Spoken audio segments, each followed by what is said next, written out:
On today's show, rowdy jackals, it's survival of the fittest, as we head out after prime warthog for our South African sausage. Plus we are walking and stalking one of the largest antelope in sub-Sahara Africa. I'm Richard Leonard and welcome to Fieldsports Africa.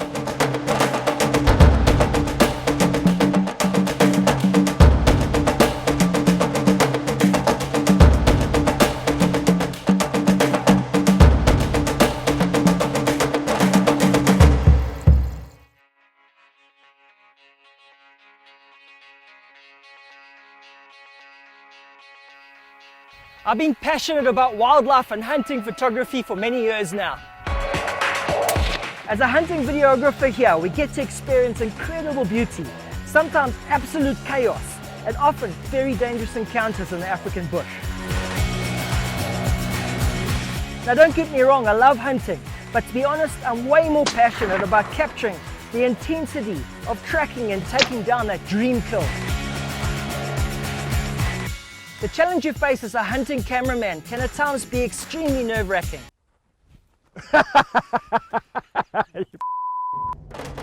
You're always the guy that's shoved right to the back, but you're expected to be the invisible man. But then when everything goes down, you're expected to be right in the front to capture all the action just as it happens. I'm super passionate about Fieldsports Africa.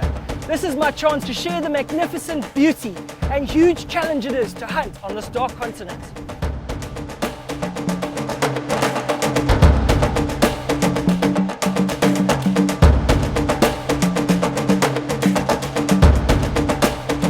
This has been Fieldsports Africa. Hunting doesn't get better than this. Hello and welcome to the first episode of Fieldsports Africa. In today's show, I introduce you to my home province and the excellent hunting we have just up the road from where I live. We join up with two good friends of mine from Australia for a safari of a lifetime, and also a hunt with some of the best professional hunters I've ever had the pleasure of tracking game with. But first, my home, the Eastern Cape, a place where many local and international hunters frequent every year. The Eastern Cape for me has to be one of the most amazing places to hunt. It's got everything: rolling hills that can go on forever, steep mountains that hold some of the very sought after mountain species, flat plains suitable for herds of game, and your riverine areas that provide for some of the best river hunts the country has to offer. Look, I am a little biased towards the Eastern Cape being my home province and all, but for the average hunter, I believe it's one of the most affordable places in Africa to hunt. And you can find almost all the South African species available for hunting here in the province. I'm yet to find someone that was disappointed in their choice to hunt in the Eastern Cape. Definitely a place I would recommend to international hunters or any hunters for that matter. And now for the first hunt of today's show, we meet up with Nico Els from East Cape Bushveld Hunting. Nico had a whole lot in store for us in our new segment called The Rancher's Life. I've known Nico for a long time now. He has a beautiful ranch just outside the Grahamstown area. And the reason I love visiting him so much is that he has to be one of the most passionate Eastern Cape ranchers I know. Yeah, the reason why I'm so passionate about it is because this is literally where I grew up. This is where my life started. Out here in the bush, you know, with this beautiful terrain and landscape, it just has a way of creeping into your heart, you know. So this place made me who I am today, and it's just who I am. I can't change it. I don't want to change it. I can see it's not very easy farming out in this part of the world. Tell me, what are some of the challenges you guys face here? Well, you know, just working with or against nature itself is a whole challenge in itself. So nature is so unpredictable, you know. You can never tell when it's going to rain or when there's a drought or when there's a flood, or the sun gets really hot down here. So that is the biggest challenge. Game seem to have a natural instinct to just survive. So kudu and nyala, waterbuck, those kinds of browsers, you know, they do very, very well here. The main food source of the browsers would probably be speckboom, which is a very, very well-known plant species. It's got a lot of moisture in its leaves, and animals don't need to really drink if they live off speckboom. the quantity is never a problem for the browsers here. But I can't say the same about grazers. Whatever needs to stay alive by just eating grass will normally not do very well here. The grass seems to be here for a short period and then it's gone. So it's a whole balance in itself. And then predators takes up a lot of time and is also a big challenge. So the two main predators that we deal with here are black-backed jackal, which is more or less like the size of a border collie.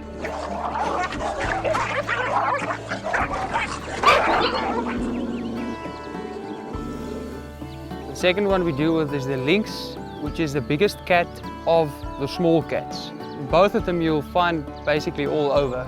You know, they both have a very dramatic impact, especially when the game starts giving birth. They'll concentrate on the game during that time because they're easy targets. The young ones are easy targets. The same with your small livestock. If you don't keep their numbers intact and you don't control them, then they can easily take anything from 5 to 15% of your animal's growth rate every year. The type of terrain in these East Cape Valley bushveld that we're dealing with here, it's so difficult to really control the problem animal. It's not like we're getting rid of them all, we're just trying to control the ones that are really causing trouble for us with the livestock. And it sometimes forces us to take very desperate measures. Some areas where you can see far, you can try and hunt them during night time. Otherwise, your only option is to hunt them during the day. And they're not as active during the day as they are during night time. That makes it difficult. So tell me, just over the next 2 days, what's the plan? Yeah, Richard, I wanted to give you a real first-hand experience of what it's like to be an East Cape rancher. The main thing is that there's a certain impala ram that I want to take out of the herd. I've got a younger ram that's upcoming that I want him to take the big ram's place. And then I'm running short on some meat for my BOEREWORS, or sausage, farmer sausage, as you translate it directly. So we're going to have to go after a warthog to stock up on my sausage meat. Easy tasks? Well, the warthog is not an easy animal to find this time of the year, but enough talking, Richard, let's go and hunt. So we started out hunting warthog. Nico had an empty freezer, so we had some work cut out for us. Well, that's if you can call this work.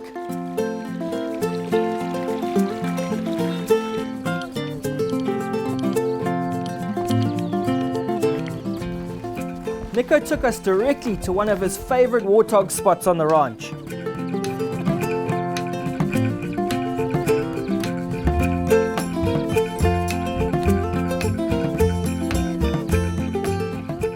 About 30 minutes into the hunt, we started seeing signs that we were in the right area. Oh, they're warthogs. Yeah, but it doesn't look like it's being used really. It could be. There's a spoor here, but I can't see what spoor it is. We found one of the warthog holes. Just checking if it's fresh. Right now it doesn't look that fresh, so although the hole looks well used, it's not so fresh. You can see the spoor around the hole's old spoor. So the warthog haven't been in this area recently. So we've got to look for an area where we can see fresh sign, and then we'll know we'll be onto their track. It wasn't long and Nico got us onto some fresh spoor to follow. We followed the tracks and right in front of us was a family of hogs. We spent some time glassing the group to see which one would be suitable to take. I thought that was going to be it. We're going to find the sow and maybe a boar with the young ones and get the job done. But alas, we were about 4 months too late on that hope. There seems to be 3 piglets. They've probably been weaned. I don't see a female with them, but they're too young and too small to shoot, so we won't go after them. We'll leave them for a couple of years still to grow a bit up. But I'm glad it took a little longer because we started to bump into all kinds of game along the way. We first bumped into a female bushbuck and managed to get a good look at her before she ran off.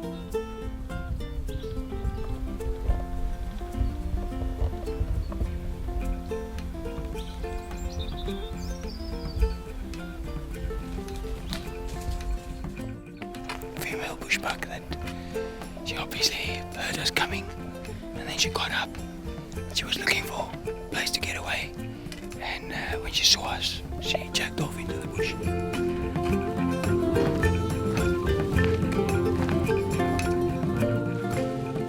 We got to see once again how livestock fences have very little impact on the movement of game.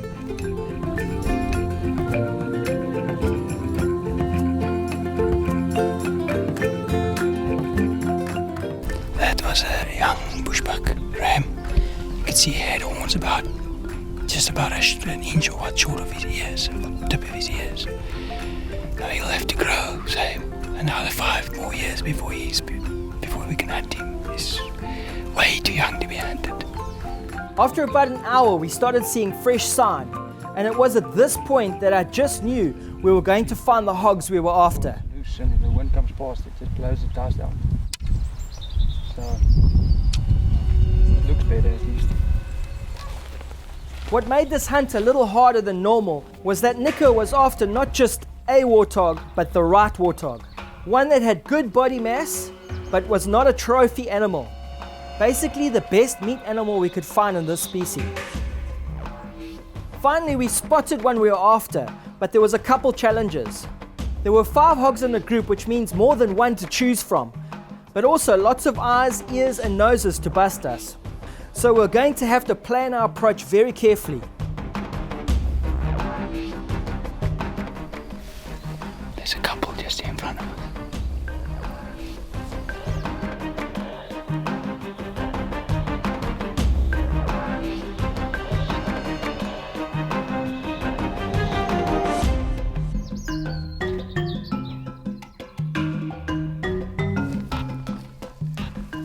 We managed to get set up in the perfect spot. Right in front of us was a small clearing and then a thin bush line. And the warthogs were happily grazing away behind the bush line and had no idea we were only 60 yards away from them. I can probably take the shot, but you guys won't see it. So, yeah, I'll have to wait for you. Yep. Yeah. Take the shot. Yeah, take the shot. Nico nailed the shot, instantly killing the hog. Exactly what we had hoped for on a meat hunt. Well, any hunt for that matter. There's another one to the right. You see?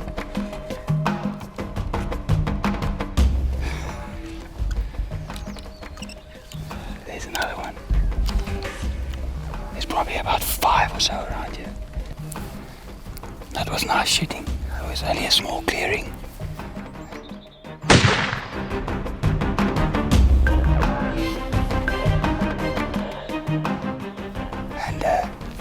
Probably if he took one more step, I wouldn't have been able to take the shot, so.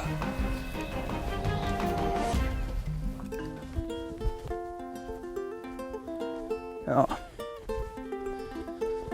Nice looking male.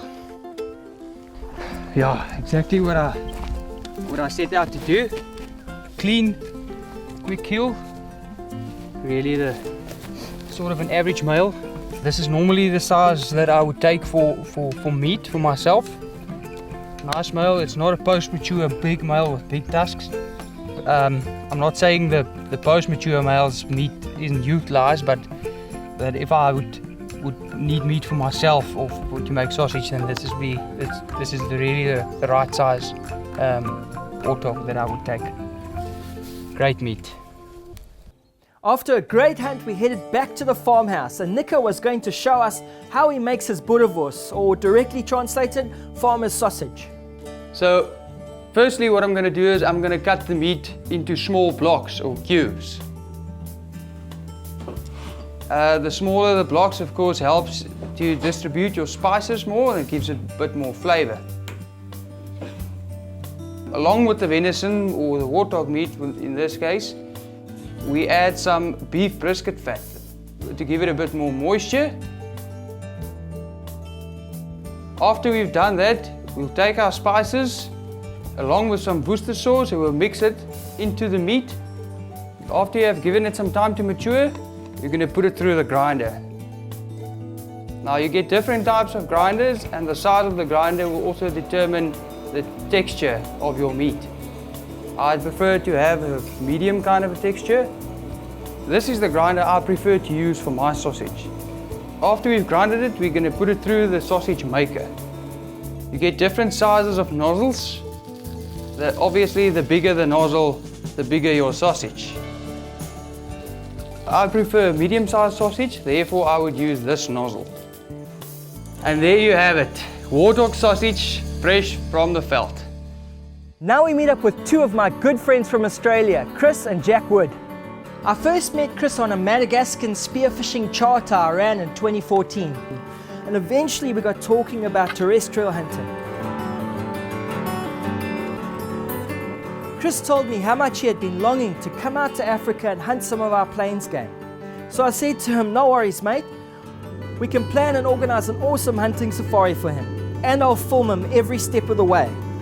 He didn't hesitate to jump at the opportunity and said he was going to bring his son Jack on the trip with him as well. It wasn't long and we were on our way to some of the most beautiful hunting destinations here in South Africa.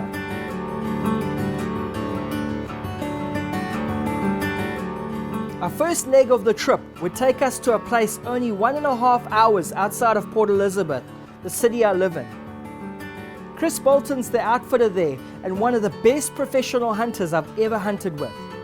He has guided safaris since 1999 and specializes in walk and stalk hunting. Just the style of hunting I wanted for Chris and Jack. His hunting ground has over 30 different African species to hunt, savanna, mountains, grassland and forest terrain to explore, so the variety of options for our hunt were going to be endless. Chris and Tony have quite an amazing setup. They have worked hard over the years to develop a completely self-sustainable environment and pride themselves in being able to offer guests fresh organic home-cooked meals. And their hospitality is nothing but first class.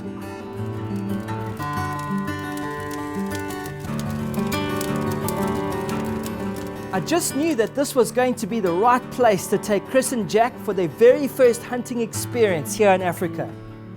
They'd be looked after well, get onto some amazing animals and create memories that would last a lifetime.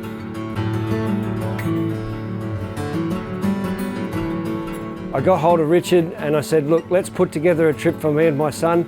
He suggested that we put together this African hunter media safari that he's been working on for the last couple of years. He pitched the idea to me.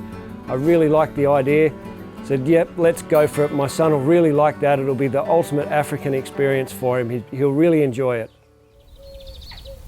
So we woke up nice and early the next morning. We had a beautiful breakfast and we headed out just as the sun was coming up over the horizon. It was a magic time of the day, just golden light. We started by driving out to one of the hilltops, and Chris Bolton gave the guys some advice on good shot placement. I mean, the heart's just basically just above the leg line there. Yep. So your perfect shot would be that one there. Yep. We headed up onto a nice looking ridge and started glassing for that waterbuck Chris was after.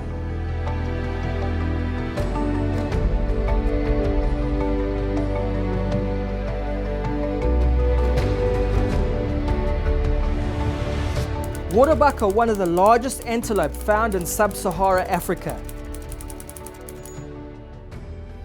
I was really hoping that Chris Bolton would get us onto a big bull in about the 25-inch range.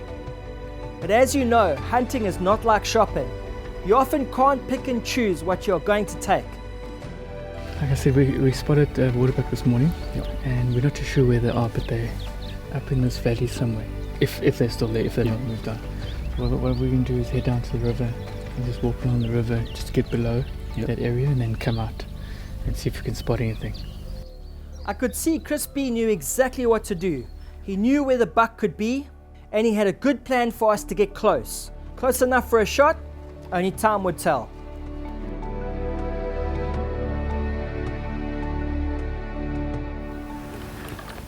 Going down, so we should get ahead of them maybe, see what happens.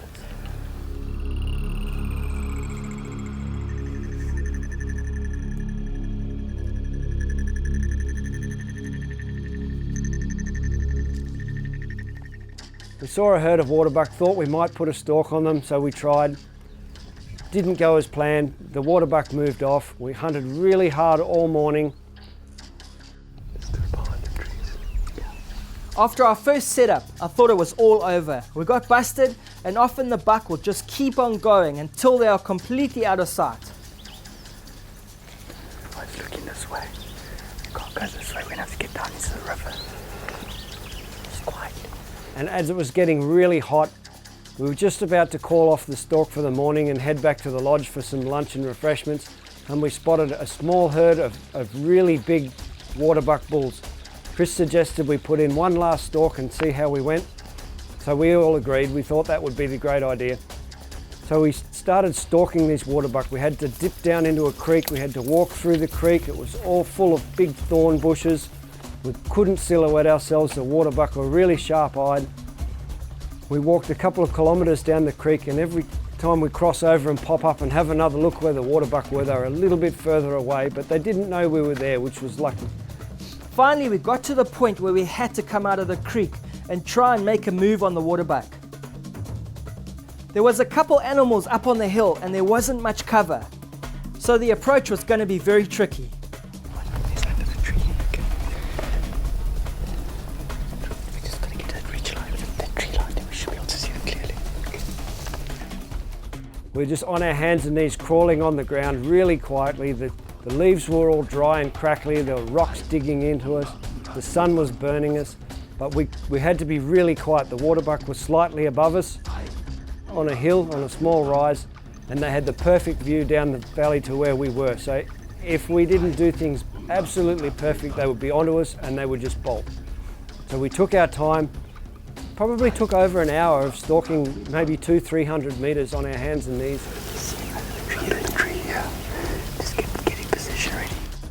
Finally, we got to the point where we could take a shot. Chris set up the tripod, told me exactly where he wanted me to shoot the animal. I sat down behind the tripod, took my time, lined everything up. Okay, Chris, when you're ready, you can go for it.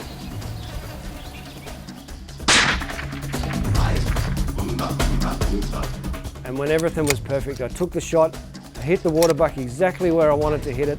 Chris is right up to the left, far left. He's the one running away from us, but I think he's going to... See him? Going to the left? There we go. There he stopped here. There he might drop now. There he's going to drop. Looks like now he's going to drop. He's going to drop. There he drops. No, it looks like a good shot. It only ran about 10 metres and folded up, went down, and that was it. I had my first African animal. Well done. Excellent. Yeah, good shooting. Excellent, thank you. 200 yards, dead on. Awesome, well done. That was awesome. That's amazing. That was a really long stalk. Oh, that was a big effort. It was a lot of effort. We had a real mission keeping quiet. The bush was really thick along the river, and lots of big thorns. We had to come up and look at the waterbuck and see where they were, and then duck back down into the river and get up a bit more, and then come back up ahead of them. And oh man, it was a lot of hard work, but it was a really good stalk in the end. Everything turned out just how we planned it, and we got a really nice waterbuck. I'm really happy about that.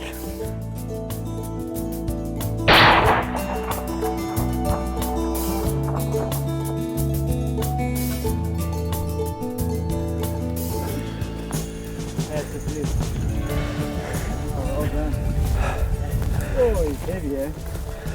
Oh yeah. That's a nice ball. Yo! Yeah, little far back. Yeah, a little bit back, yeah. Yeah. Still dropping though. Yeah. Look at the heavy mass in this. It's got heavy bases. Yep. And then the hook, comes forward. You can only really see it once it turns its head. That's why you don't shoot them straight away from the front. You can never see the actual kill, So you wait until he turns the head and then you can see the hook. And he's got a nice hook forward, and he's very long. Very, very decent bull this.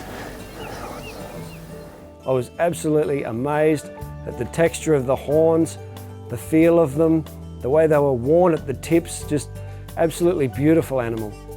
All right, thanks a lot, Chris. That was a really good stalk, a really nice hunt, and we got a really nice animal at the end of it. Thank you very much. What an awesome hunt. Great animal. A 30-inch bull, well over the Roland Ward size. A near perfect shot by Chris, and we got it all on camera. Exactly what we are hoping for, a perfect way to end the afternoon's hunting. If you would like to come out to South Africa and hunt with the Fieldsports Africa team, then contact me at richard@fieldsportschannel.tv. Thanks for joining us on another great show. We'll see you next time on Fieldsports Africa.